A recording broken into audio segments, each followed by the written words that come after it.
I want you to succeed at things that you never thought were possible, and I want you to fail at things that you never thought were possible. But I just want you to take that failure and move forward. This morning we're going to talk about the image of black men in our society. Black men are 6 times as likely as white men to be murder victims. They are 2.5 times as likely to be unemployed. They finish last in practically every socioeconomic measure from infant mortality to life expectancy. And some think that black men in America seem almost an endangered species. It's interesting that many people perceive black men as less intelligent, less productive, more hostile than the rest of society. We thought it would be interesting to confront these stereotypes. We have with us this morning to share their insight 3 very interesting men. Ishmael, how do you feel?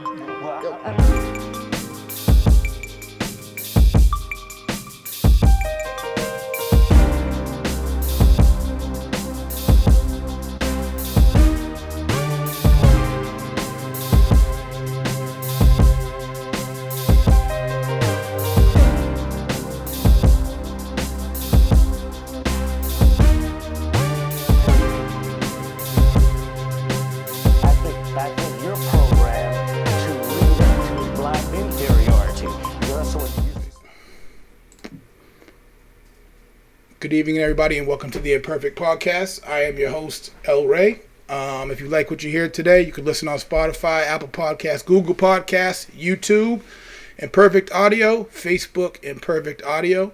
Make sure you take the time to subscribe. Make sure you take the time to share this right now because, I practice this shit.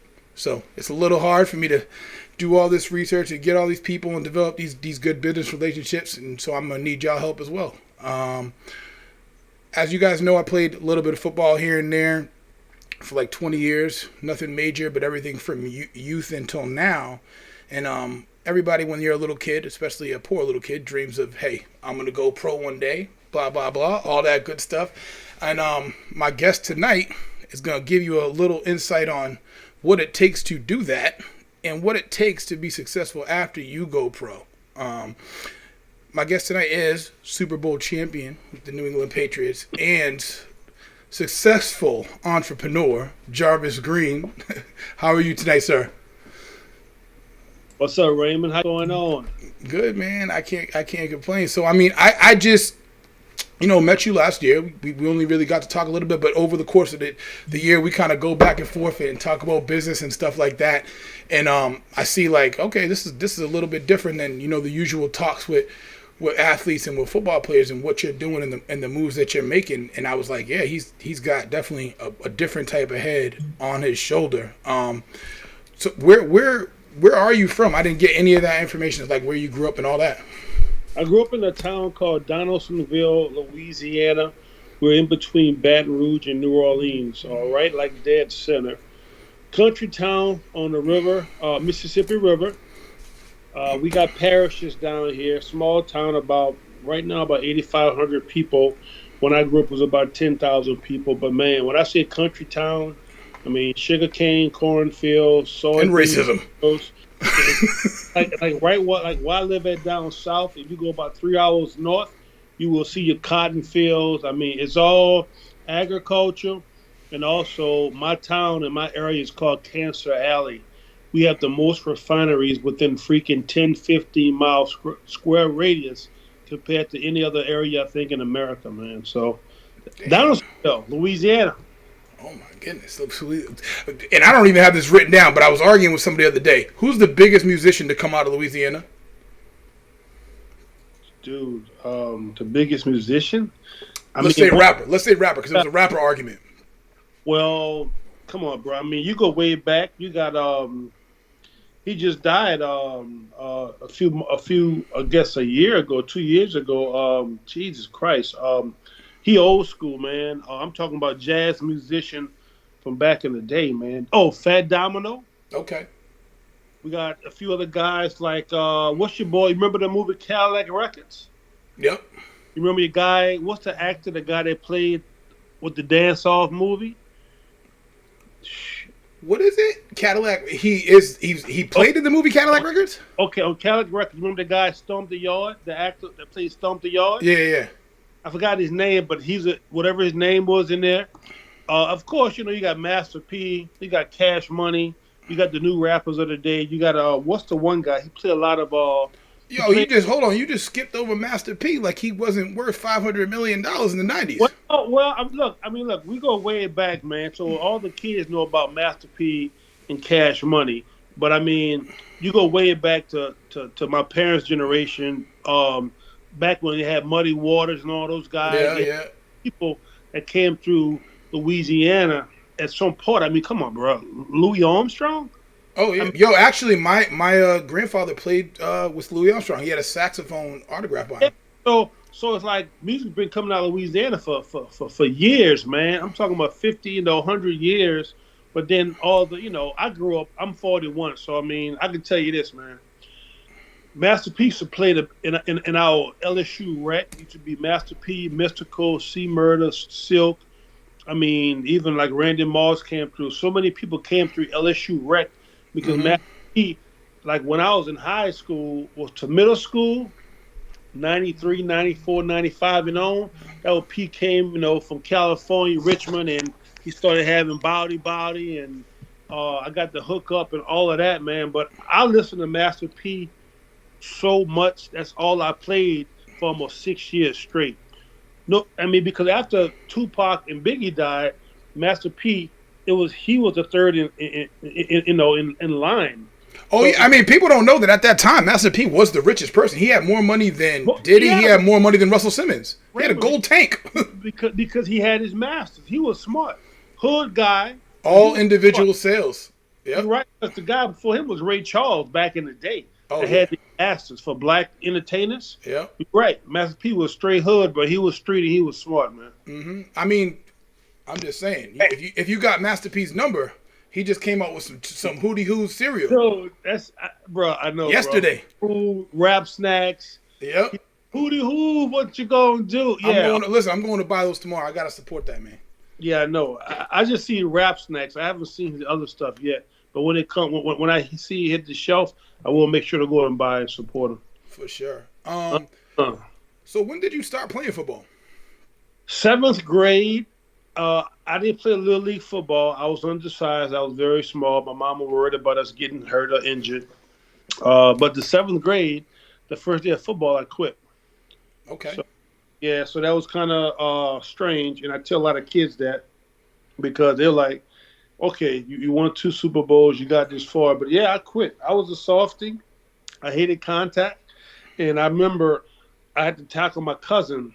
He was twice the size as me, and he ran over me, man, twice. But for the entire 7th grade year, every time the bell rung at the end of the day, I was the most miserable person walking to the locker room to put on my uniform to go practice. Damn. Yeah, so a lot has changed in between. When did you start running him over? I didn't. So he might be in your house right now. Be careful. Yeah. I did, bro. Look, in the 8th grade, he had a full beard, man. And, he was 2 or 3 times bigger than me. He was the fullback, middle linebacker, Mark Grant. That's my cousin, man. And I'm like, I'm not doing this, man. I took my helmet off, threw my helmet off because the first time he ran over me, bro, it's like I was looking through my earpiece on my helmet, right?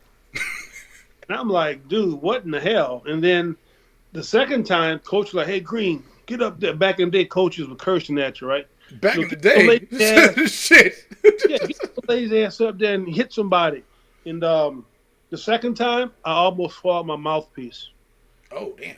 And I got up shaking, snot coming out my nose. I'm looking around. I'm like, you know what? I'm like, F this. I'm gone. But my coach, rest his soul, he died maybe 8 years ago. He ran me down, cussing me out. And he was like, I'm going to tell your mama. I'm going to tell your father. I didn't give a shit. And then he said, you know what? I'm going to tell your older brothers. When he said that, I stopped in my track. I stopped where I was walking. I stopped. Sure. I turned around. I went back up because I know my older brothers, they was going to beat me up. if I would have went home and they heard that their younger brother quit because they were playing football as well. They was in college playing football. Damn. Yeah. So after that, man, didn't quit anything. I didn't think. I ain't gonna say everything. I'm divorced. I did give up on that. But other than that in life, I am not a quitter, man. I don't care. You give it to me, I will finish it. Listen, I tell my kids like all the time. I ran into somebody one time. My uncles brought me to some party, and some guy was like, "You need to save money at this." At that time, I might have been 12, and I was like, "I can't save money." And the dude was like, "Don't ever say you can't do anything." This is the first time I ever met this dude. I still know the guy's name till today. Wow. Just because of that statement, I try to tell people the same thing because it was very important. I still can't save money, but I could do everything else. Is football the only sport that you're good at, or did you say I'm quitting football? I'm taking this to cross country skiing. I mean, I did track. I won state discus my last year. We won state as a team. We had a pretty good track team. What'd you throw? I won state discus too. I was shitty, man. But I mean, my best throw ever was like 179. But what the hell? I threw 142. That's ridiculous. Are you kidding me? Oh, look. Instead, I did 155. But I'm gonna say this. I was up and down, man, and I mean that was 2 years of throwing the discus. I had shot put, but I had two of my cousins that was bigger and stronger than me. They threw the shot put. I sucked at shot. I knew. So the problem is that we all threw disc against this dude that we knew we were losing against. He threw that shit 220. Oh, he had to get a scholarship. He wasn't. Oh yeah, he wasn't even big. He was this small white dude, and we were at a meet where the discus circle was in the middle of the track, and he threw the disc so far that it bounced on the track and almost hit somebody in the stands. Dude, he was a monster then, bro. Yeah, he was definitely a monster. 20, bro. That's collegiate all day. Oh yeah, his name was Derek Anderson. He definitely went collegiate. He went to Northeastern right from there. I guess this answers that question because my next question was going to be, were you always great at football? Did everything just click one year? But obviously that's not the truth. So when did that click? Okay, so I have a twin brother named Jason. He was more talented than I was. He was a little, probably 20 pounds lighter than me, but he had more of a dog attitude. He was junkyard, more like don't give a shit. Mm-hmm. You know? In ninth grade, my ninth grade year to 10th grade. So in ninth grade, we played special teams. And back in the day, we played freshman team. We played varsity team. So we were playing, some weeks we played 3 games for like 6-7 weeks. But, you know, these days kids can't do that. Mm-hmm.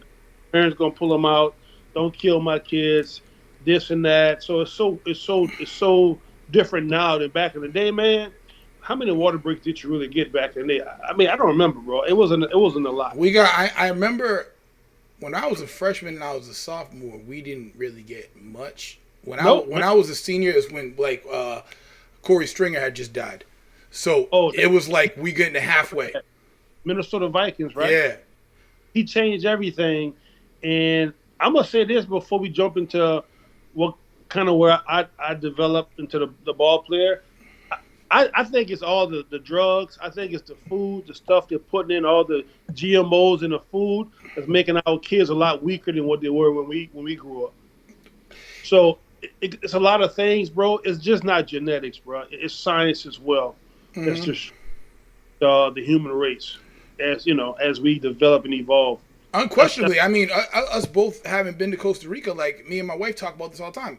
If you buy eggs in the United States, they have them in the fridge. If you buy eggs in Costa Rica or any other Latin American country, that's not in the fridge because they don't add additives to it, and it's a completely different type of egg as opposed to what we're dealing with here. So all those little things definitely make changes, especially with like stuff like, you know, torn ACLs. We're working out, dudes are bigger, dudes are stronger, dudes are faster, but they're not as flexible. As genetically, you're right. I agree. And it's true. It's all about conditioning, man. Muscle memory and conditioning. So now look, I know. So from 9th to 10th grade, my brother and I, we always used to get in fights. This was like the major fight. And that summer, I was lifting weights, twice a day. I had a little weight set in my barn, in the backyard that I was finding different stuff. People was giving me stuff. If I had blocks a tree bark. So I was picking them up because I was a big fan of Rocky. Rocky Balboa. Did you that? Well, you didn't get no snow though. No, I didn't. I'm a superhero, man. So, and then I remember the last fight we had. Me and my brother was fighting over a Star Crunch pie, Little Debbie Star Crunch pie, Yep. and we kicked the front door in. We bust a fish tank. We broke a window. We broke the couch. My dad, I don't know where he was at. He was probably working to the back of the lane somewhere. My mom said, "Look, since I'm the oldest twin, I have a twin brother, Jason. Since I'm the oldest twin by 1 minute, you need to leave the house." So as I left the house that day, that's when everything changed. And we started, and every time we got in an argument, I had to leave the house. Leave the house. And I started walking. And back in the day, we didn't have all the little stopwatches and the time for your steps. That's the only thing you could do when you grew up is walk. It wasn't like you was going to a store. That's right. So, Raymond, so as I started walking, I went and got in I'm going to use the family car. I went and got a spray paint can. And around my neighborhood, every mile, I got out and marked the X on the ground. Mile, mark the X. Mark the X. So I kind of had an understanding of what a mile was. Mm-hmm. From that point, I said, you know what? Hell with it. If I'm walking, let me start jogging. So I started jogging, but I was doing it more to relieve stress. It was nothing about, I'm going to do this to get better. Uh-huh. I started jogging. I'm like, damn, this shit feels pretty good. Kept jogging. 1, 2 laps turned to 1 mile, 2 mile, 3 mile, 4 mile. I think the most I was doing was 7 miles. And I started running, like if they had a bad rainstorm, I ran through bad weather. I ran up behind the levee. I ran on the sand. I ran up and down the levee. I started doing these regular at-home workouts with no weights, no bands, no parachutes, no nothing. Yeah, Rocky style. Then from 9th to 10th, well, I know from 8th to 9th grade, we had a growth spurt. Mm-hmm. I probably did 25, 30 pounds, grew 3 inches, but I started doing all those little things, man. 10th grade year, I was a freaking animal on the field because of my endurance. Now, I mean, naturally strong, good genes genetics from my parents, but I was never a kid that, hey, this kid going to be the next blah, blah, blah. That never happened. But when I got into 10th grade and started making plays and 130 tackles later and 10 sacks, and they said, man, this guy, he could be something. And my brothers was always there. It was always watching, being a mentor. And 11th grade came, and, I mean, dude, it got to the point my last year in high school, I left Louisiana second-rated player. Out of all high school players, I was 11th ranked defensive lineman. I don't know, 140 tackles my last year, 20 plus sacks, 40 plus TFLs. I was a wrecking ball, man, on the field. I think that.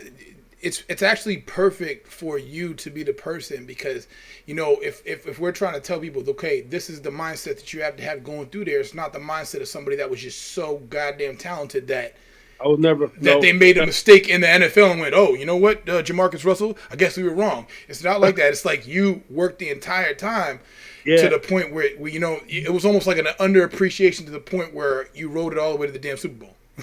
Yeah, that was it, man. Worked hard. College, got in a car wreck my freshman year and had serious back injuries and wore a back brace for almost a body cast from here down to my hip for like 2-3 months. That's Louisiana healthcare. That's not. They wouldn't do that in Massachusetts. A damn Forrest Gump body cast. Man, look, I went through so much, man, and I remember my freshman race shirt year. I started getting the pain in my back, and then I had spondylolisthesis. My L3, L5 was deteriorating. I had some fractures. I still got them today, but I've been using stem cell. But the thing is that I remember, bro, when they give us painkillers by the bottles. I remember for the games, man. In college? Dude, yeah. Or in high school? I'm 41, so I remember at the time. I'm 37. We ain't that far away, man. Well, it was the naproxen. People say it different. Uh-huh. And then I used to get Vikes. I used to get Toradol. I used to get all kind of shit. I remember during the Dovacet. I remember the games, bro. I had like a little Ziploc bag. I It have it in sounds my like a damn sock. Eminem Bro, track. I used to get them, and then like I pop before the game. I'm on the field chewing fucking painkillers, man. My first 2 years after I messed my back up, and I mean, but look, when I said I played with vengeance, I played, but I mean I was shedding tears, man. I Mm-hmm. swear, bro, my first 2 years at LSU, I mean I was all American. I did this, I did that, but I played with pain, bro. And people could say they play with pain. I had a broken back, man, and I played, and they told me, look, Jarvis. Jack Marucci. He's the trainer there now. He's the same guy that made Marucci bats, the Curse Buster, the Boston Red Sox. He's the same trainer at LSU now. Good friend of mine. He said, "Look, Jarvis, you red shirted the first year." He said, "You're gonna have to do a medical red shirt." I said, "Can I curse on here?" Yeah, you already did 3 damn Oh, I'm times. This is sorry. the I'm perfect sorry. podcast, baby. Say whatever you want. I told Jack, I told the trainers, the doctor, I said, "Fuck y'all. Let me sign that fucking sheet of paper. I ain't doing no medical red shirt. You I'm like not gonna be LT in any given Sunday. I ain't gonna be for no freaking 6 years." And they say, "Look, you could be paralyzed." I say, "Fuck it. I made this fucking fought, and I had a higher power watching me." Yeah, you knew it was time. Listen, I'm going until that contract gets signed. At this point, Yeah, yeah. it's make it or break it. Raven, look, you're right. And my thing was, all my guys, I was so competitive. All my guys that came out with me out of high school, I didn't want them to pass me up. Mm-hmm. I said, I played this well. I say, hell with it, man. And then I did it, played my years, and then I had a bad ankle injury my junior year in college. I was gonna leave my sophomore year. I wish I could find the paperwork, bro. I was a Mel Kiper's. I was a 20 pick in Mel Kiper's first round draft going into my junior year. Mm-hmm. And then Saban came. I had a bad ankle injury. I never was the same. And then that junior year, terrible. So my first 2 years, I had 15 sacks, 30 TFLs, 100 tackles. And then my last 2 years, I think I had like 5 sacks, 50 tackles. It was terrible. But I got drafted fourth round. You still remember that? So CTE ain't hitting you yet. Not yet.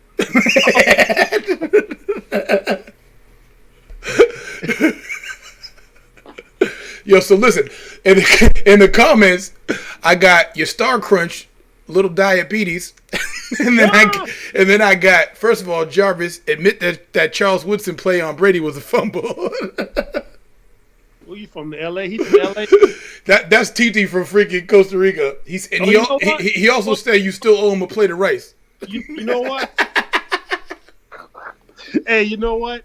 That was a fumble, man. But you can't take it back now. And you know what? If that play would have called a fumble, it probably would have been the Raiders who would have been that, coming back that team. Don't say that, man. I'll fucking edit this whole shit out. Get out of here. Don't give him no goddamn ammo. Who knows what would happen with the dynasty after that? You know what I'm saying? So, I mean, you hinted at it a little bit, but like, what was your family structure like when you grew up? Like both parents, house.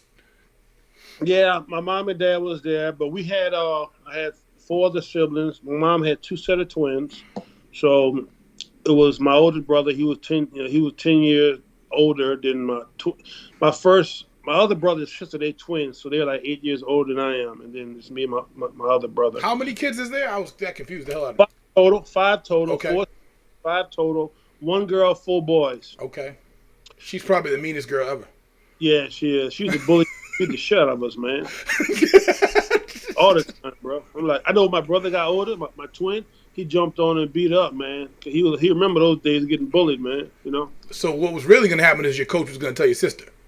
Yeah, that was it. So we grew up, man. We had chickens. So my dad, he high school drop out of school, 7th grade. Met my mom.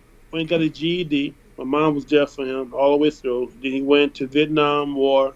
Then he got his GED. He was doing trade school, so he went to Germany for 2 years, worked on tanks and missiles and all that shit. And then he became a welder. In 1979, he broke his back. That's the year. Listen, y'all got some weak backs in your family, man. Who else broke their back? he fell like 2 stories, bro. He could have died, but he survived. Damn. And he went straight back surgery. Since then, he had 16 back surgeries. My dad's all messed up. But we grew up on welfare. When I got to NFL, I went back to my mom and said, "Mom, we was poor.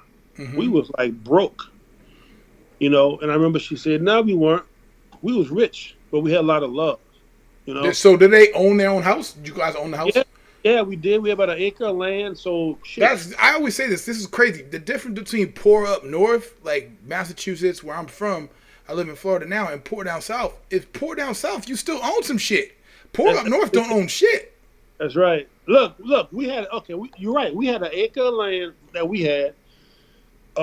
We had like maybe 5 or 6 Great Danes. My dad, we had about 300, 400 pigeons. We had about 30 chickens. We had about 300 pigeons with Mike Tyson? Yeah. Get out of here. It's like training day. Hey. And my dad, we didn't know, man. That's how he made his money, because he wasn't making really shit with Social Security. We all got a piece of Social Security, but he was making money on raising pigeons, selling pigeons, racing them, selling the Great Danes. We sold our cats, and we kept our chickens. And when we was broke, after the 15th of the month, we had eggs every freaking day, man. And we had fried bread. That's it. With commodity peanut butter and commodity ham and pork and beef. And guess what? We did not complain, man. I mean, ignorance is bliss. And ignorance is bliss. And I mean, where you were at, a big part of where we're at today is that everybody's showing you. I always go back to the last verse of the Grandmaster Flash song, The Message, because it shows you everything you're looking at is why you want it. But happiness, you know, can come in all different types of forms. And, you know, you sitting there like that at that point, you didn't know no better. You didn't know that I need all this gold and all this other shit. I mean, you grow into it, and then, you know, you're like, damn, I couldn't go back to that 300 pigeons now, but where you at? Yeah. I mean, Raymond, my life is simple, man. I just bought a house 2 months ago, me and my older brother. But my life is simple, man. Like the day I retired, it's like I had some good sleep, man. The day I retired from NFL. Well, that's a good. I mean, it's the same thing, you know, and we can definitely address these questions as we move forward. But like I remember Logan Menkins when he was holding out. He was like, I have a zero net property. He had the same type of situation that what you're talking about. It's like, I don't give a shit about money. I can do whatever the hell I want right here on my farm that I have and survive on that farm. And even when I stopped playing football, which it's the same type of mindset, it's a physical outlet. People are like, well, do you miss it? And I'm like, no, because you grow over time and you feel that you have so much more shit to offer the world and so much more stuff to learn that I just don't guess. Just a phase of your life that helps you graduate to something else. That's it, man. You know what? That's right. And I see a lot of my friends. I went to school for construction management, so I see a lot of guys that's like owning companies now, and I'm like, damn. I mean, these cats had a 9-year start on me. We all graduated out of college, but they was working the game and starting from the bottom, you know. Mm-hmm. So it's, I mean, I see them now, but like since what I'm doing now, I mean, I don't know. It's kind of hard for me to go do a 9 to 5 now. I mean, I've been working for myself since I retired. So it's impossible. It ain't hard. It's impossible. Yeah, possible. Because once you realize your own potential, you can't do that. It's the worst shit ever after that. Trust me, I know. When you think of like football player stereotypes, what comes to mind? And I mean, with you, you're a black football player lineman from the South, so I'm sure you've heard it all. Look, man, I hate it, man. I mean, when people talk shit about, you know, if I'm doing some type of business, oh, he's just a football player. Or, oh, he just took his money and did that. He didn't have to earn nothing. Or he just started from the bottom. I start from the fucking bottom. Mm-hmm. That 09-7 from the bottom. Yeah, spray painting goddamn lines for miles. No money into it. I mean, I retired. I can tell you this, man. Look, people don't know this. So, 07, 08, 09, I owned a liquor store. I owned a restaurant. I had a great foundation, made money.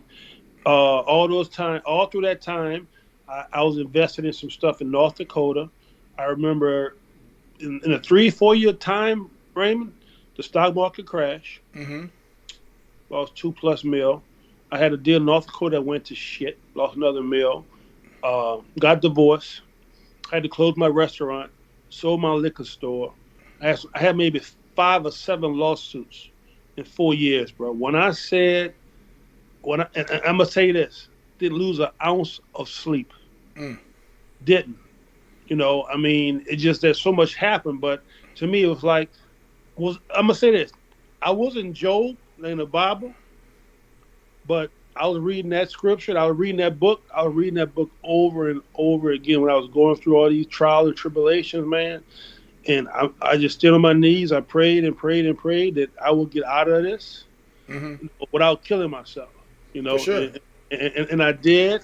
And I think a lot of people, like you say, they see me now. They say, "Oh, he's just a football player." I'd be like, "Go fuck yourself, man. You don't know who the hell I am or what I've been through, what I've done. I mean, we all go through shit, So like, I hate when people stereotype, man. They need to like meet us for who we are, man. Talk to us, Yeah, exactly. Because it's an unfair, stereotype of where you're at, as is to say that you didn't work as hard as you worked to get where you're at, just because all of a sudden you play football for a couple of years. But there's dudes that play football for 20 years that still don't know what to do after they get out of it. You know what? And they're still in the same place, man. You know what's crazy too? You know who texted me today? And we were teammates for 6 months. Demarius Thomas. Remember him? Yep. From the Broncos. Yep. And he came to New England. He texted me. He said, "Hey, Jay, it's Demarius." He said, "Hey, Mr. Green, what's going on?" He said, and then he said, "Hey, this is Demarius Thomas." I said, "Damn, he still got my number in his phone." And I haven't changed my number in years. And he was like, "Hey, could you help me out and give me some feedback on the shrimp business?" Mm-hmm. I'm like, "What's up, brother? You blessed? Let's talk." So, so just little things like that for me to be a mentor to give back to people, because like, when I got into the shrimp business, people are trying to cut my throat, man. Of course. Everybody will call me Bubba. I say, I ain't no fucking Bubba. I'm Tom fucking Hanks. Yo, I listen, I read an article earlier. I read that it was a Forbes article that said that. Oh, Bubba Gump. And I said, that's the most disrespectful shit. And I was gonna bring that up to you because, when people refer to whatever, Bubba fucking and Forrest Gump, it's a joke. It's a joke. It's like, look at this dude, like he just says shrimp a bunch of times, and I'm like, that's disrespectful to somebody that's busting their fucking ass to build their own business. You're not a cartoon character. You're a businessman. Yeah, I'm real. I'm the real. Yeah, he's a fuck ass movie, man. Man. Like so, but that's kind of where I'm at now. So like I'm doing that with Ocean's 97, and I went through all my stuff with selling the Stop and Shop, Market Basket, a bunch of other supermarkets, and right now I have a new product. It's like a shrimp pate in a can. So I will bring a bunch of cans to Costa Rica. Okay. Just to give out to some of the families, so at least they could try it. But now I'm on Amazon now with it. And a lot of things are going on now with it and COVID. It's just so many things happen, man. And like we talked earlier about, just you got to pivot, So like I've been doing a lot of PPE, and I've been selling a lot of masks, but it's been like government contracts. Yeah. So I'm blessed just to get in that arena. I do stuff with the government already. It's very small, but just I guess you got to be in the room to get called on. Even if you're not in the room, you can't get called on. For sure. So that's really been blessed for me, I say that all the time, and I'm actually looking at starting a food truck. Well, not looking at it, I'm starting a food truck in 3 months, and one of my old bosses actually is investing in kind of our success financially, and I told him the other day, I said, man, you have no idea how much this means to me that somebody was able to finally see my potential and want to help out so that we can do those type of things. But with that being said, if somebody is willing to invest the time, you have to be willing to take on the challenge, because there's a lot of times where you look at stuff and just go, you know what, now's not the time, I don't want to take that risk. But eventually you're going to have to take that risk if you want to succeed on that big level. I understand. That's 100%, man. And I don't know. I have 3 kids, man, so it's just crazy with the millennials and whatever. Me too. It's just the mentality, though, of society, and it's scary because everybody looking at rap videos, they're looking at YouTube, everybody trying to be a YouTube star, TikTok star, and they forget about tradition and working hard and starting from the bottom and earning your take, So it's just sad with that mentality. That's everybody's telling the easy money stories, and like every successful minority that I bring on my podcast, that's a reason why we're doing it, because I don't want to tell you the fucking end result. I don't want to tell you I'm drinking champagne in the club somewhere. I want to tell you how you drink champagne in the club somewhere. You know what I'm saying? How you build yourself up to that level to be, not only a successful football player, but just a successful man in general, a character individual. I agree. Who's the best player you ever played with or against? I played with in the NFL. Dude, look, I could say a lot of guys in the Patriots. I've been blessed to be there, and I can run off and talk about, Richard Seymour, Ty Warren, Vince Wilfork, Junior Seau, Teddy Bruschi, Ted Johnson, Roman Pfeiffer, Ty Law, you know, Man, you played with Tom Brady and Randy Moss. Stop that nonsense. Rodney Harrison, Randy Moss, Tom Brady, Golden Mankins. I got so many guys, but I mean, best player, high profile. I mean, Junior Seau. That's the best player? And you wasn't even like, you didn't see Prime Seau, like on Chargers Seau. No, I didn't, man. And me and him hung out. I did some of his Breakfast Club stuff. I mean, we hung out a bunch of times when he was here. Rest his soul, rest in peace. And, shit, Raber was my guy, on defense. I mean, but we were so compatible on defense, everybody. You could look at somebody. I mean, shit, William McGinnis. I mean, so many guys. You could look at somebody and be like, damn, I'm about to do this. You know what I'm about to do. Listen, I talked about this on my last show. We had a fucking 4th and 1 one time. My coach, who's actually in the comments, called an all-out gap blitz, right? Mm-hmm. And this is the definition of why we were not able to turn it into what you're talking about right now. I know it's an all-out gap blitz. I know we have all the gaps covered. Somebody at outside linebacker takes it upon himself before the snap to go, oh, they saw that I was coming and stopped. So on a 4th and 1 on the 35, it turns into a 35-yard touchdown. Mm. And I said, the fuck happened? He goes, he knew I was coming, so I dropped back. I go, well, that's the gap. They just ran up the fucking gap that you were supposed to be in. Yeah, so exactly what you said is a perfect explanation, because when you're on a football field, to be completely in sync and trust that man next to you means everything, because you know that he's going to be there. I talked to Steve Diassi one time, and he said that when he went to the fucking Giants, the coach just told him, your job is to hit this fucking man. I didn't tell you to make the tackle. You occupy that man so LT can make the tackle. Right.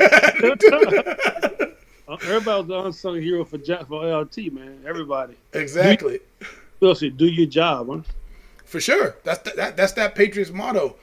So, one player that's the best player you ever played with or against. Like, damn, I can't stop this motherfucker at all. I mean, Junior, I guess, say at his age, but for the best, I mean, golly, man. I remember I seen Marshawn Lynch when he was in Buffalo. Wilfork jumped on his back and he carried him for like 10 yards. I was like, God damn. Yeah, he was a monster, man.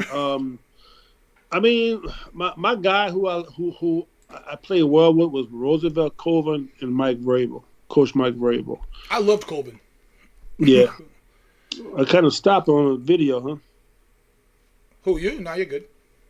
Or it froze up on my side. Okay. Yeah, there's a delay. There you go. For me. Okay, so now against, man, Jesus. I mean, when I was a rookie, man, I played against a bunch of guys. They was on their way out, but I mean, I played against Orlando Pace, Roman. Oh, yeah, Orlando Pace was at the Rams? Yeah. I mean, he was so big, though, bro. I remember third quarter, I had my hands shaking trying to hold him up. Well, like Larry Allen. I think he left right before me, because I know I played against Leonard Davis when he was there. I had a field day against him though, but I mean, Orlando Pace. Jonathan Ogden. Jesus Christ. What about like a running back? Like I felt like I played against running backs sometimes, and you could just be standing in front of him and be like, I can't tackle this motherfucker ever. Best running back you played against? Yeah, Ricky Williams, dude. I love Rick Williams. They're like hitting a tank, bro. Is this a New Orleans thing? No. Did you see that? Yo, did you see that shit with Ricky Williams when in Texas the police rolled up on him and they were like, I don't know who you. He was going to an Earl Campbell event and he was walking around somebody's backyard. It was like 3 years ago, and the police rolled up and they circled him, and he was like, I'm Ricky Williams, and they were like, I don't know who that is. And I'm like, you don't know who Ricky Williams is, and this is Texas? Williams. Are you crazy? All-time leading rusher in Texas. But I mean, god damn. Yeah, you can take that out. Yeah, that's crazy, man. Ricky Williams, man, when he was at Miami, he could have 42 carries. And I remember, like, when I first got to the NFL, like, you play high school, middle school, high school, college. So as you get higher level, like, you could hit people and run them over. High school, I did that. I ran against a few people that I hit that were like, damn, this shit hurt. College, you got more guys. In the NFL, every running back you hit, it hurts. This is a funny story. Like, even when I played, I was probably like, I might have been knocked down twice in my entire career. Mm-hmm. And I was like, I hit hard. That's what I do. It was a year that we played against this fucking dude, and obviously we're amateur, but this dude was in the NFL, and he wasn't you would get trickle down NFL guys that were old that were just like, I want to keep playing football, but the only reason he wasn't in the NFL is because he blew out his Achilles. I'll shout him out. Name's Ryan Paldrell. He played for USC with Reggie Bush. Wow. Okay. Fullback. Went to the Steelers. We played against this motherfucker. I was playing fullback and ran full speed at him the first time. I was like, oh shit, and fell down. And the next time it was like an epic, just crashing stalemate. And I said, this is the hardest dude I've ever hit. And I'm like, if the NFL is like this, where you are hit like this every play, Ray Lewis didn't wear a mouthpiece? I didn't wear a mouthpiece when I played. No, but he's a middle linebacker, so there's a different thing there. He running full speed. He got more impact, right? Yeah, running out of fullback without a mouthpiece. Shit. And then Ricky Williams at Texas was in the backfield with Priest Holmes. That's a crazy combo. Dude, that was crazy, dude. I mean, Rick, I remember when I was hitting guys, my arms were getting all sore and bruised, and I said I had to hit some more dumbbells, man, to get the guns hard. But some dudes are just solid and don't even got nothing really to do with weights. It's like, damn, I just hit a fucking brick. That's right. But I'm gonna say this, Raymond. After the game, bro, my first year, because you hit a wall. Guys don't hit a wall no more because football now is like powder puff, man. It ain't the 7 days straight, 2 a day. It ain't the contact because of all the rules and concussion. But I remember my rookie year, you hit the wall because you got so many games you play in college, NFL, 16-game season. So if you play an entire season all the way through the Super Bowl, it's 26 weeks of football. Mm-hmm. It's half of the year, pretty much, right? Yeah. But I can remember I hit a wall my first year. It was like week 12, I think. I hit a wall. I was like dead. Couldn't get out of bed. But after every game, when I said you're not limping, you're like walking like an old man after every game. Like the next day you get up, I'm like, God damn, like what happened? Yeah. The whole hands and arms and shit's bruises everywhere. So your finger bent to the left. I got that. Look at that finger. Yeah. Look at that thing. Look, I seen Torrey Holt's hand. I remember, I just think of, bro, I was in the scrum with the Cowboys. This one dude grabbed my shit and pulled it back, and I grabbed his nuts. I'm like, to let go because I ain't letting go first. But I can remember the times you're so beat down, man, and you're like, damn. But then your body get conditioned somewhat as you play more years. You get more physical, more physicality, but still, man, it's like hitting the wall every play. Shit, in the later years, I had to be like, damn, I forgot what it's like to stop in cleats. My knees hurt. Oh, man. I'm going to say this, too, man. I got PTSD. Like, if I go on the turf, I start aching, bro. Or if I walk in the room, like, I went and worked out today, but I got to go on my own. Because when I retired, I started going with trainers. And when they start saying, oh, you're not working hard enough for this or that, sometimes I just dropped everything and left. I said, look, bro, I'm not. I already worked hard enough. This is time for me to just stay in beat shape. I didn't bring you to pump me up and give me motivation. I just want you to give me shape and make sure I'm straight. I said, I've been through that already, bro. People screaming down your ear talking about you're not running hard enough, For sure. So, who's the best player that never made it that you knew? That never made it? To the league. Like, I know people that I played against, and it was like, damn, what the fuck are you doing here? But there was little things that you knew, like, that's it right there.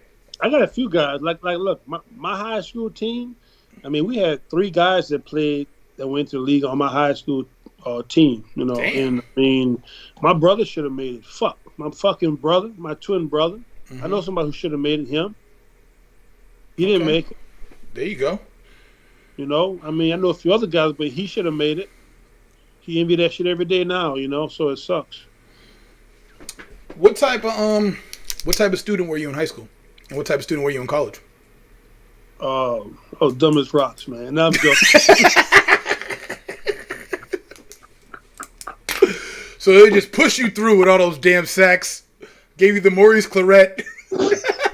You were showing up to car washes. No, I was big in math, engineering. I graduated in construction management, but we take a lot of engineering courses. English grammar, vocabulary, I mean, that was never my best subject, but I got to say, all through high school, college, I mean, besides geometry and calculus, 2 and 3, I mean, I made all B's in math all the way through. But then English and shit, that shit was hard, man. That's Louisiana. That's just Oh yeah, I can't do it. So I was a good student, man. I mean, high school 2.728. I walked across I graduated 2.3 GPA, man. okay. You know, I did all my work 5 years in school. I took classes every year, every summer, every intersession. I did that for 4 years. And I had my summer job. I worked a summer job every year. We had holidays, we had spring breaks, and I went to school, man, and I played football. So that was my load, bro. And I did it, and I did it. I did it. For sure. You know what I'm saying? I mean, the reason I asked these questions is because, like, I'm in, like, obviously I sell football uniforms everywhere in the world. I've fucking sold them, like I said, like we talked before the show, Midland, Texas one year, me and my business partner getting fucking yelled at by some lady because her 6-year-old's jersey, the nameplate is not stitched. The numbers are stitched, tackle 12, but the nameplate was not stitched at 6. I said, you guys are taking this shit kind of seriously. And then now I'm in a group of Pinellas, which is like every youth league in the Pinellas County in Florida, and you have grown-ass adults arguing with each other and shit and talking about how their son is the shit, and they built like coaching profiles for themselves with nicknames, and I'm like, this ain't got nothing to do with your kids. So that's what's killing our kids is self-entitlement that the parents fucking build up. And then it's like, oh my goodness, it's terrible, man. Then they play little league football, and then they get to middle school, high school, the coach can't tell them shit. I saw a fucking kid one time. He was playing Brookline Pop Warner. It was on the fucking E team. Every single time he caught the ball, and I make the uniforms for Brookline Pop Warner, it was a fucking 80-yard run. Every single time. About 2 years after that, he wasn't doing shit. Because everybody gonna catch up to you eventually, and then you're gonna have to turn that from your natural talent to your work, of course, unless you're like a fucking super elite talent. And that's a small percentage of them. Because I mean, people don't realize that even Randy Moss was doing insane beach 200 sprint workouts. They think he's just a super freak without the work. Yeah, right. He always worked, right? He just didn't show up. Do you feel that there was guys in the NFL that didn't deserve to be there? Yeah. Oh. Damn, okay. I mean, shit. Fuck you doing here? You ain't even good. Look at the quarterbacks now. What Kaepernick had? Hey! I should end this shit right now! That was the greatest statement ever. You got backup dudes making $7-8 million a year, and they terrible. Terrible. You know, and most of them, they play 30% of the year. Because if you can let them start, they start off great. I can name a few, but I won't. You tell me this fucking dude Kaepernick is at home? After dismantling the Green Bay Packers in the playoffs? I mean, black world, white world, man, it is what it is. It's truthful, man. It sucks. And, I mean, you know. And Ryan it's like Fitzpatrick starting in the NFL. It goes back to like fucking 40 acres in a meal, man. You know, we got it, and they took it from us, man. For sure. Now we got to fight through his bullshit just to get to the front again. I mean, it is what it is. I'm going to keep fucking fighting. You can keep fucking fighting. For sure. Fuck it. Together, without question. We're going to make it. Everybody in the comments is going to make it as too. What was the hardest part that you could put your finger on specifically about making it to the league? That you had to just be like, all right, you know what? I have to get serious about this shit or else I'm not going to be there. For me, my first year and a half, bro, I made so many fucking mental errors. I thought I was going to get cut every game. So before you even got to that point. I mean, mentally, I was just fucked up in the head. Mentally, leaving Saban and then going to Belichick. I think for me, it was more about just being consistent. Mm-hmm. You know, and then I was a 4th-round draft pick. I wasn't supposed to be in the league, they say. That's what they say. And it's different than the first-round draft pick guy. But right now, it doesn't matter what pick you get drafted in. It matters about what you do on the field and off the field as well. So for me, I think it's more about just being consistent, man. And I had to make plays. You make no plays, you don't play, bro. You know. I think that even with that, I think there's a very big difference between that harping on consistency with Belichick and another coach. So like, and you kind of blended these questions together because my next question would be, what do you think the hardest part of staying in the league was? And you kind of answered that as well. Like, I mean, me and Bob Kraft went to the same high school. Oh wow, really? Okay. So you think that obviously that consistency in maintaining that productivity, and what does that entail? Like, being, film, weights. Well, I'm gonna say this. The coaches, they got eyes. They watch. They got scouts that walk around. Yeah, they're scouting for the next guy out of college. A lot of them are scouting for the next guy to take your position. So they're always watching. They're always game planning. They're always doing, top tier office shit. So working out. I mean, look, we was accountable, man. So I mean, showing up for workouts, showing up for even eating, bro. I mean, they're watching you. Making sure you got to be there for rehab. Because I can tell you this about Julian Edelman. He was a practice squad guy for the first 2 years. Man, I see him all the time. We talk and we laugh. I said, bro, I remember when you came in, dirty nose, missing meetings, getting fined. You're not supposed to be fucking here. The way he said it was eating McDonald's. Yes, and I'm like, bro, you was doing all the wrong shit. But Belichick knew what he had. Listen, the funny thing you said that, because I was going to segue to an exact fucking video footage of Wes Welker doing some weird ass shit on a punt, and he walked to the sideline, and Belichick said, what was that? And he made some type of joke, and he was like, don't you want to play? And he acted like it was just his God-given right to be playing at that point. And at that point, Belichick knew, you're done, and Edelman's on. Yeah. See, that's the thing about Bill, because, I mean, dude, I sat 8 years. I sat right side in for 9 on 7 for 8 years. And because we all in there, and I mean, and people don't know this, though, like for third down, I made the calls on defense. Like for D linemen. People don't know that. They know it now. I didn't know that shit. Damn. Yeah. So, and then I used to get into it with Seymour, with Willie, with Vrabel, because I made all Teddy Bruce. I was making all the gap calls, like for the stunts. They all used to get mad at me. Bill was like, you know what? Bill like, fuck them. Just do your fucking job. They're old guys. Just do your pay off. You the engineer, man. And then I can remember I get in there the next day, and McGinnis was like, oh, young buck fucked up. He made a bad call. And Bill looked, I said, Coach, this is the call I made. So I went through that, man. And the biggest thing was just you show up and you get better every day, man. You get better every single day. You don't have to blow your wide all in one hit. I mean, it's a long season, man. It's a marathon. It's not a sprint. So I guess the question I'm asking is the you getting better every day. What is that? Does that mean you're in the facility early? Does that mean you're lifting weights more, watching film more?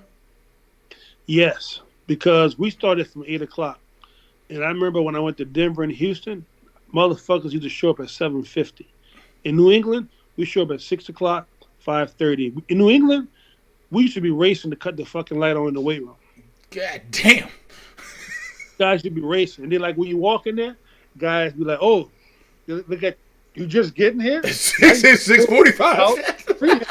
Two massages, maxing on my bench press. Are you just getting here? Yeah. See, now I know why I'm not in the league. I think that's my first game. And I'm gonna say this, dude. Look, I remember I had my first child, right? And I remember I was happy to be here, fortunate, and I was coming to practice to the office, like to work, not practice, to work right before it was like the team meeting. And Pepper Johnson, he said, "Hey, JG, come here, man. This is my rookie year." He said, "Hey, you want to play in the league?" I said, "Yeah." He said, "Look, man, I know you got a baby. You had a baby. They said you got to come to work a little early, man. You got to come and sit down and watch some film and do this and do that." Mm-hmm.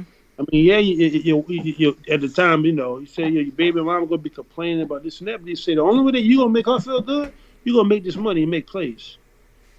That's how you take care of that little one. That's how you take care of your parents, whoever you got to take care of. Unless you're Travis Henry, because there's a lot more little ones there. Oh, I know. Huh? Whatever you got, might be 10, 11 now. Come to work early, do your job, and get it done. It's not about you come into the last minute. So I mean, that was different in New England, man, than every other place I've been. So this is one thing Belichick. What you just said, that's what Belichick always used to say: you get better or you get worse. You never stay the same. That's a great statement. So, I mean, he said, I probably heard it from him 50, 60 times a year. He said, and the next year he say it again. The next year he say it again. So if you don't understand that as a player, you get better, you get worse. That's it. You never stay the same. I like it. So that was the mentality we had, man. That was my mentality coming in. And I mean, I remember days I get there at 5:00, man. I did so much shit in those 3 hours, and then the day starts with the first team meeting. You know, so that was just what it was. I mean, we put in 100 hours a week. That's not on the football field. That's in the weight room, rehab, you know, in the meeting rooms, on the practice field. You know, after the day, you're getting your body worked on. You know, you're eating right. You meet with your dietitian. I mean, it's a job, man. It's a job. For sure. So I just went to oceans97.com. And Don't go there. No. Listen. How does Sports Illustrated get that, man?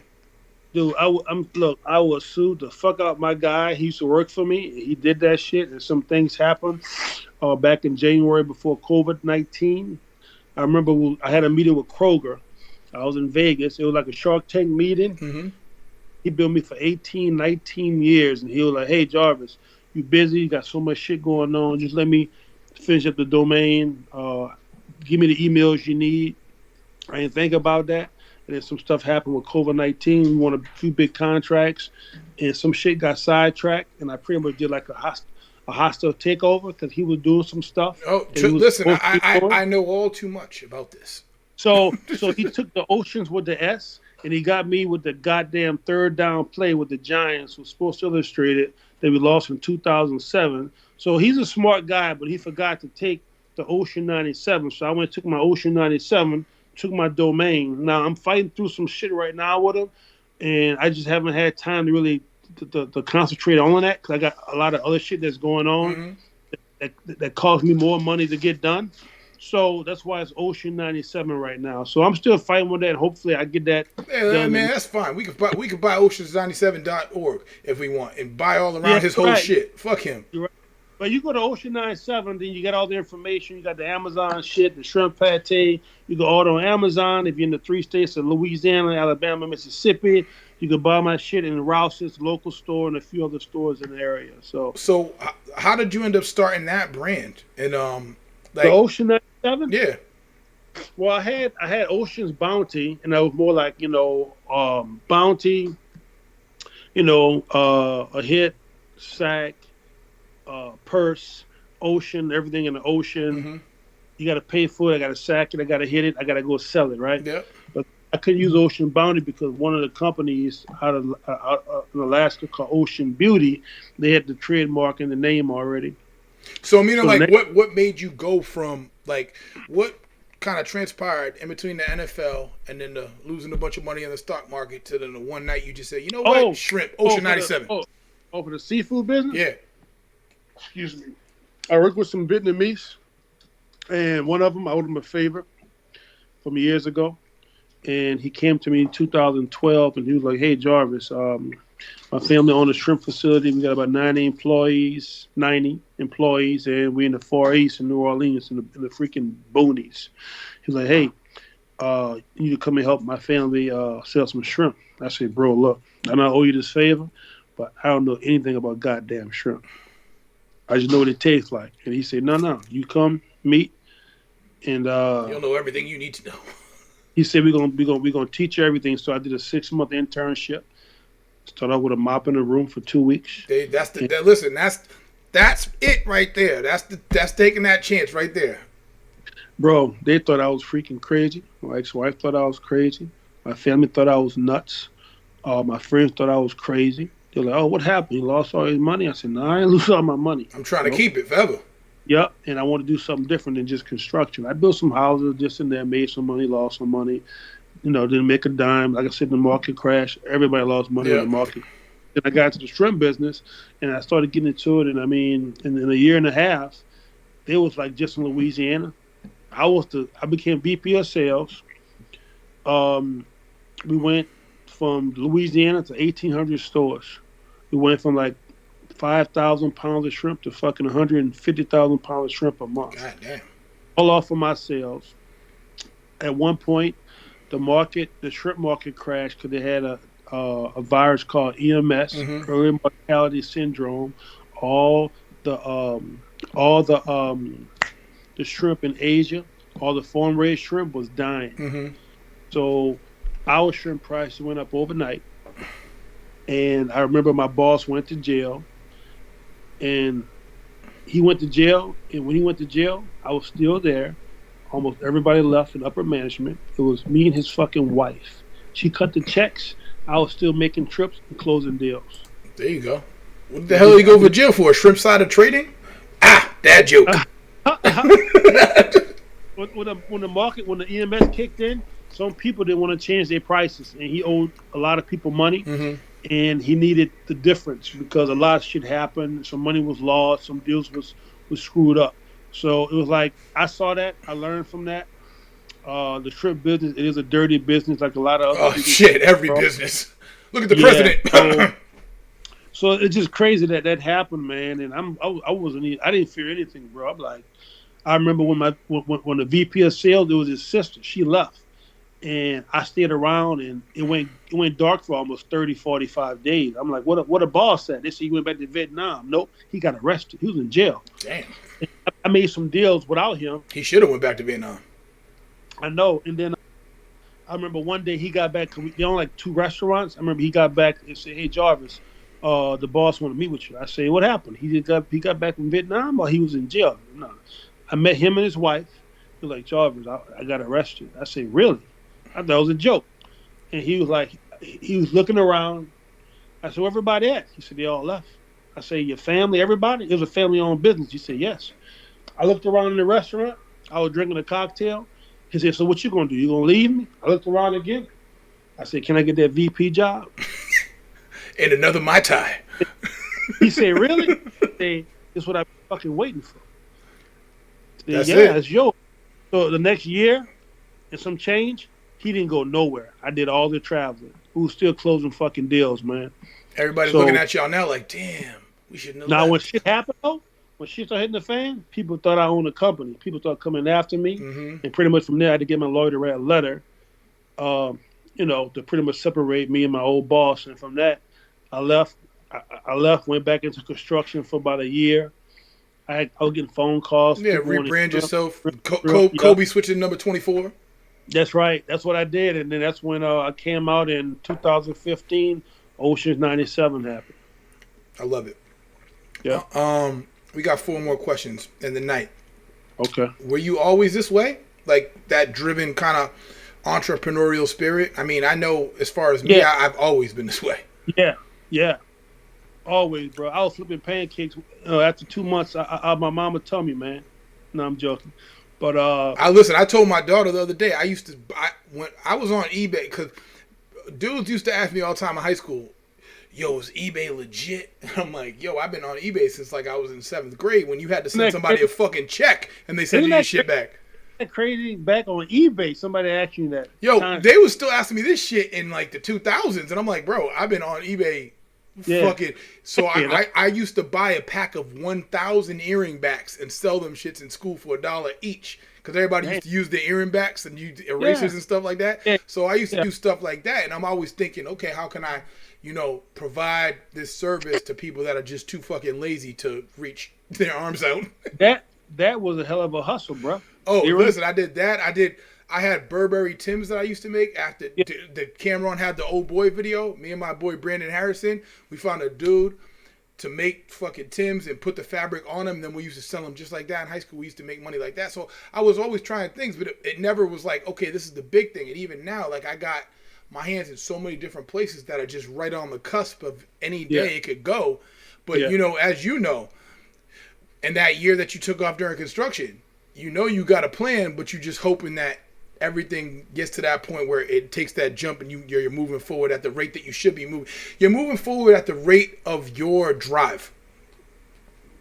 Mm-hmm. So, is there other stuff that you're kind of involved in that you do other than the Ocean's 97? Well, I mean, I have another company that I've been selling. Like I told you before, we've been selling PPE. So I've been selling to hospitals, government, like military, National Guard, I got a big deal that I'm doing now. I know this is going to be a blessing. So, like right now, I got some match coming over now for Boston Children's Hospital, bro. No, that's a big one. That's huge, Mm-hmm. and I've been dealing with them for almost 3-4 months. And brother, when I say they are on the top of the fucking food I chain, worked at Mass General for 7 years, so I know. okay, fucking protocol, and I kind of did something recently with them. I kind of like I put some stuff on a plane. And just say, you know what, they're gonna get delivered to y'all. If y'all don't want it, it's going somewhere else. Yeah, sometimes you gotta take that risk. Yep. And people say, "Oh, you nuts?" I say, "No, I just forced their hand." But I mean, I want to help first responders. I want to give them the right fucking products that they could be safe, go home to their kids and to their families. That's all I'm doing. And at the same time, I'm an entrepreneur, man, trying to make some money. So I'm doing that. I got another thing that I got going on right now.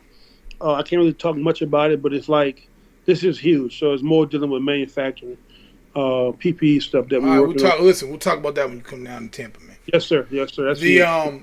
it's when I talk to a lot of like younger men, for some reason, like they look at me like I'm rich. I'm not even fucking close. I'm still very, very poor, but I have a mindset of that and a foundation that shows for people that I see.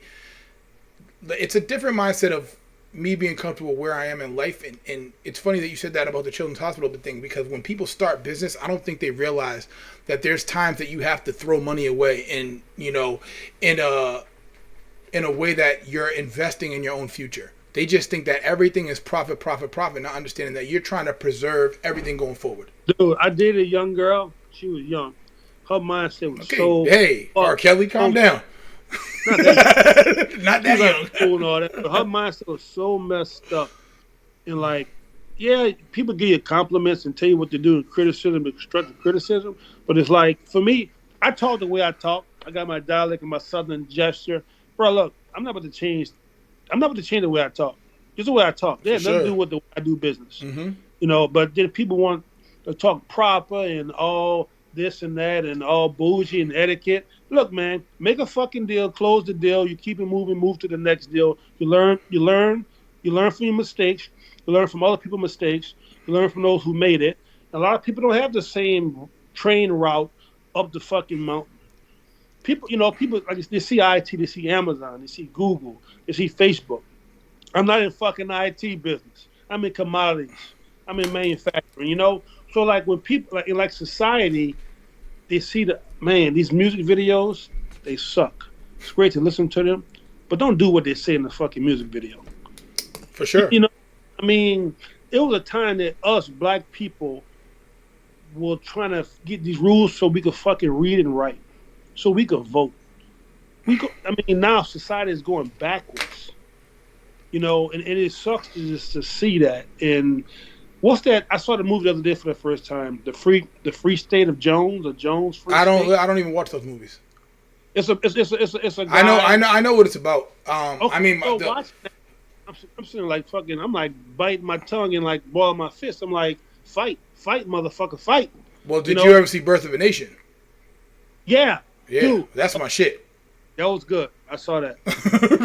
Saw that, man. So just like I don't know, like where I'm at now. I'm blessed. I'm happy. I'm dealing with corporate America all day. Look, in like the thing you talked about, the stereotype. Yeah, when I have meetings, they be like, "Man, we better do business with a football player." I say, "Bro, I played football 10 years ago. I don't play football anymore." So Exactly. stop You've been doing telling You've been doing business longer than you've been played football. So stop. Yeah, so just good. All right. So it's just that's my daughter over there. No worries, man. Like I said, it's Imperfect podcast, man. I'm glad you got Yes, kids. sir. That's right. Real world, huh? Yeah, for sure. It's better that I show you being a black father in your child's life than I show a music video. That's right. This is a real deal here. I'm waiting for my other daughter. I don't know where she at. Where's Naya? Can you text my sister and see where the hell they at? She got school tomorrow. Your sister's gonna beat you up. You better calm down with that phone call. Put me in, coach. So we got two more for the night. What advice do you give to young men that are just like, yo, I want to make it to the league? Take it one day at a time.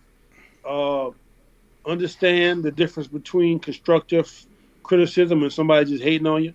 Mm-hmm. Understand that a lot of That's people. a big one. I want to stop for that one. Hold on one second. That is a great statement because everybody does think that I'm hating on you. And, you know, even in, I would say within the last 2 months, I've had people that take, you know, information that I'm giving them as far as their business, starting their business. And some of them think that, you know, you're hating on them. And some of them rise and improve their product so much, so fast that you see the growth. Because some people have way more support than I do. And you look at it and you're like, yo, if you do this, this, and this with your support, it can be this. And they can just go, man, fuck that. I'm good with what I have. Yeah, have any support. You're right. I agree. I didn't have any support. I had people trying to sabotage me, man. Mm-hmm. But like, you got to understand when somebody's trying to really help you. And like, you know, when it comes to sports, no matter if you're male or female, understand they're there to coach. And I had a coach that I thought he hated my guts, but he was teaching me just how to be strong-willed and not worry about shit. Just go out there and play. Play with one leg, but play. And he, you know what? I mean, he kept me humble. I'm not calling myself humble or meek, but he put me in a place in high school, and every time I see that dude, I start crying when I see my high school coach. Because I was the best player on the freaking team. Mm-hmm. But he treated me like I was a goddamn walk-on rookie. So you was ready for Belichick. I think this was the journey that I walked, and this is the way it was supposed to be, you know. But I think young kids just got to understand, man. When somebody says something, they're not trying to put you down. They want you to play harder, you know, run harder, jump harder, catch better, be more efficient. They're not trying to say you won't never be anything. Because, I mean, like today, the word usage today is so screwed up. It's like we just patting our kids on the back for everything. You know, those second, first place trophies, those third place trophies. I got into that conversation a while ago, and for football specifically, I do think that kids deserve trophies, because football is just fucking hard. Like whether you win or lose. Everybody win in first place. I mean, everybody's a champion. No, I'm not giving you a first place trophy, but there needs to be a sense of accomplishment for completing a season as a youth person. Because in high school, that shit was hard. Look, like track, first, second, third, I agree. They need it. But I got third place many times in track. I didn't feel bad. I didn't feel bad at all about a medal. I'm talking about like when like if kids go and play youth football, because now, you know, kids ain't even really going out. Like they're just playing video games and shit like that. So if you're going to play football all year, you're going to do your homework, then you're coming and putting in 2 hours of practice, then you're going home and come back to school every day for like, you know, a third of the year. I think there needs to be some type of sense of accomplishment for you. There's the championship. Obviously, you're not going to get a championship trophy for completing the season, but somebody should acknowledge you for completing that, because especially when it comes to black men, yes, there's nobody telling you that you can be successful. And I said it to, you know, earlier this year, we did a barbecue in Costa Rica when I was there at the half point just to meet with sponsors and stuff like that. And we had maybe like 45 people there. And you being in, you know, rural Louisiana, and me being poor growing up in the fucking projects in a rich area, which is even crazier, nobody fucking told you that you could do a barbecue and, you know, a whole other country with 50 people that treat you as if you're family. So I feel like that's a big part of telling, you know, these young minorities in particular that you can be anything. And if I'm just going to take everything for you, there's already people telling you ain't shit at home in your neighborhood. So I'm supposed to tell you ain't shit after you complete a whole football season too? No, I don't agree with that. I agree. I actually missed a rapid round of 3 football player questions. So I'm going to hit you with that real quick. Okay. One is Prime or Revis? Prime. Oh, you're crazy. Ooh, I'm a Revis guy. I don't think you mean Deion Sanders prime? Yeah. Come on, man. Who's the best receiver ever? Best receiver ever? Moss or Rice? I mean, Jerry Rice, Randy Moss, man. Randy Moss would have broke every record he had if he would have kept playing, but he couldn't keep his mouth closed. So do you think that Prime could stop Moss? Because he stopped Rice. I mean, he didn't stop Rice. Rice killed Sanders. No, nobody really never stopped Randy. That's the whole point. As Randy played his numbers, you look at his numbers, nobody ever really stopped Randy Moss. So, but I'm saying, even the game in which Moss had that one-hand touchdown on Revis, he only had 45 yards. Okay. And Revis is like 5'10" compared to 6'4". Yeah, that's one game. Revis is lockdown to me. I seen him not let Steve Smith run a slant one time.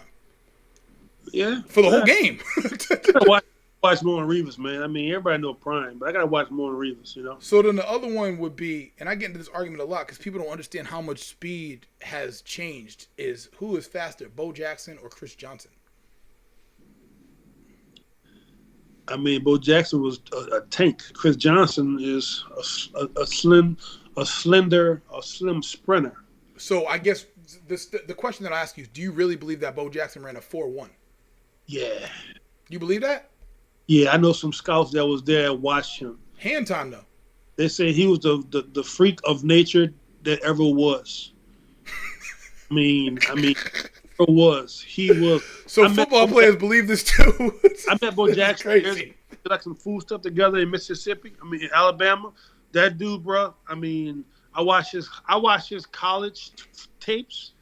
I have not seen any running back. I mean, Herschel Walker was great, but Bo Jackson, bro, and he played 2 sports. And that nigga was tired, man. AP is the best I've seen. What? Speed and strength combination. Yeah. Listen, I didn't like him when he came in. After he came back from the ACL injury, I saw him break a fucking 90-yard run down the middle against the fastest defense at the time. AP was a beast because he always runs hard as shit. Always. But, I mean, he has so many great running backs that come through this system and this game. Man. I mean, bro, LaDainian Thompson was a hell of a guy to tackle, bro. He talks. Yeah. He whined, but that dude cut that corner, bro. LaShawn McCoy. Shit. LaShawn McCoy is Barry Sanders, but faster. When you look at it, he's faster than Barry Sanders. Ram, you a Buffalo? I mean, hold up, man. McCoy? No, not Buffalo LaShawn McCoy. I'm talking about like LaShawn McCoy. Like, okay. I don't know much about McCoy like that. Look, I'm gonna say this. There's a game I saw with him in the snow. I'll send you the film after this. It was a Philly game in the snow. He ran for 1,800 yards. I mean, he was running out of control. I mean, look, I'm going to say this. I mean, the best running back I've seen, like, of all time ever that never really did shit in the NFL was Cecil fucking Collins at LSU. Okay. That dude was a monster, bro. And I remember Kevin Falk was there, and Kevin Falk is great. He's a legend. But Cecil Collins, his first 3 games, I mean, he was like – I remember he ran a 4.23 after he broke his leg the year before. That's college hand time. That's not the same. Okay. Because Chris Johnson, once again, Chris Johnson ran a 4.29 in the NFL Combine. That was the fastest 40 ever. That's true. Electric 40 ever. So Bo Jackson couldn't have possibly. Man. I mean, he was good, man. I'm not even talking about his talent. I'm just talking about the speed. Because I literally we played with a dude that ran a 10.1. Just ask. What are my deals? What the hell is Alexa talking about? Stop that shit, Alexa. Spying on me. She trying to get Jarvis Green inside information. I know. She not in the house, I'll tell you that. A dude that I played football with, he ran a 20.8 200 electric. It was the URI regional time. That's faster than Randy and Santana Moss. That's fast, dude. And he didn't go to the league. But he won Survivor, so he still made money. I knew you talking about. Wow, okay. Yeah. Last question of the night. Actually, I got a 1.5. What advice do you give, and I'll still say young men, that aren't super rich, that when they leave the league? Because Demaryius Thomas was a fucking superstar. Why is he calling you? Yeah, but he don't know nothing about the shrimp business. That's true. He was a shrimp superstar. I think the biggest thing is just our networking, because we do a poor job, I think, networking in the league. Like when we retire, a lot of people don't want to tell people secrets. It's like the first group to get to the top, without sharing information. It's like you're on a ship, the Titanic. However many people you got on the ship, 5,000 people, but you got enough boats for 1,000 people. You're not going to get those boats, the people closer to the top. That's who's going to survive first. So it's like the young guys, to me, it's like they need to work together, network more, and get each other number. I think to hang out more while they're playing, because when you retire, man, everybody go ghost. Yeah. And you never need somebody, man. And it sucks because with all the money that you have when you retire, it would be nice that guys could come together and do different, trust funds and real estate, different, the same stuff that America does all the time. I just ran into, it's funny because when I was listening to this Master P interview the other day, he said, anybody that has my number can call me and I'll give him the game because there's no point in me not giving them the game.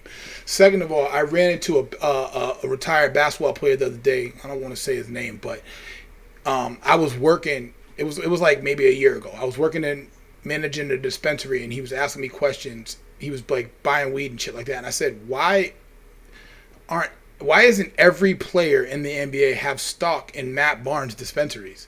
And then you could have premium dispensaries everywhere there's places so that NBA players can go there. And he's like, oh, I got points on that. I'm like, I'm not talking about you. I'm talking about everybody. That should be something that you guys get into, so it's different than the NBA. That's why I think somebody like LeBron is just so important for sport, because he put everybody he grew up with on, sent them back to business school, and now they go their own avenues. That's right. I see what you just said. So that thing I'm working on, that's what I'm working on now, to do that in different cities, different states. So, listen, I don't know if you heard the last episode, but my boy is opening up one of the third dispensaries in Massachusetts. So like I said, when you come down, we could talk about it, and we could tie everything in without question. I definitely want to be down with that. And the last question of the night: when is the last time that you ate a Star Crunch? Maybe in January. Damn, man, you slipping, man. I'm telling you, a trainer. Yeah. Maybe in January, man. I haven't bought little Deborah business. I think the other company bought them, but yeah, probably January, man. So listen, man, Ocean 97 Star Crunch. That's right, I know, huh? I'm ready for it. But Jarvis, thank you for everything, my man. You definitely deliver some game. Hopefully people take into account kind of what you're doing, what you did to make it to the league, and what you're positively doing now to make it after and to be a successful minority businessman in the United States. I can't wait till I see you, and obviously I'm going to see you in November down here in Tampa, and then when we're in Costa Rica, we could kick it and have a cook-off, because I missed you last time when you was grilling, so this time I'm going to be there. I'm going to be out there chopping it up. All right, man. Thanks, Raymond. Have a great night, Jarvis. You too. Be good. Bye.